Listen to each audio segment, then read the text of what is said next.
Jenny here again with my bokashi bucket.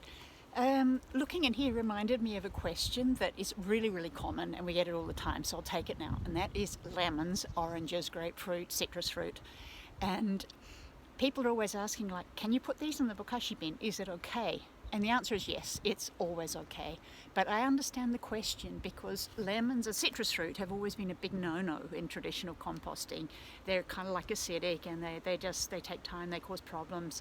Worms don't always like them in worm farms. If you have a worm farm, it's a problem. And in addition, quite often citrus fruit has a lot of chemicals on it, and that's another issue. So those issues one by one. I saw a couple of little bits in here. I could be really organised and have, like, you know, beautiful lemons to show you, but I don't, so we're looking at these. Right. Lemons, citrus fruit in here, oranges, lemons, no problem. The bucket is already very acidic. The process is acidic, so adding an acidic bit of citrus fruits makes no difference. But if you have lemons or oranges, chop them up a little bit first so that the microbes get a chance to have some surface areas to work on. If you have a whole orange, it's sometimes quite hard for the microbes to get in.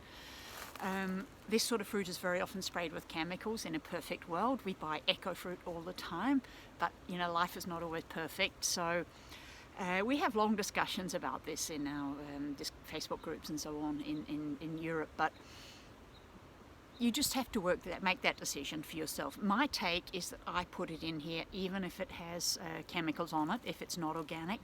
And the reason for that is that the EM microbes, which make up the bokashi bran, this is like the power in the bucket, they are used in other contexts to actually break down poisons. For example, after the Fukushima accident in Japan, and even at Chernobyl and other places where you have radioactive chemicals involved, these microbes are used to repair the land. And even in that transition from chemical farming to organic farming, EM microbes are used to speed up that transition. There's a couple of the microbe groups that are in EM and in bokashi. It's the like Rhodopseudomonas palustris and the other ones. They're really ancient microbes, and they think that poison is food, so they're quite okay with it. They'll just get in there and eat it and convert it into something that's good to have.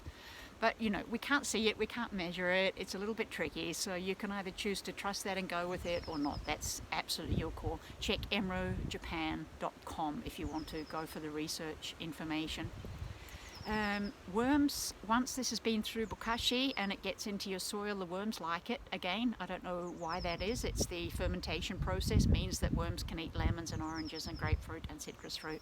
So you don't actually have to think about the acidity of this, you don't have to think about the chemicals that may or may not be on it, and you don't have to think about whether the worms will like it.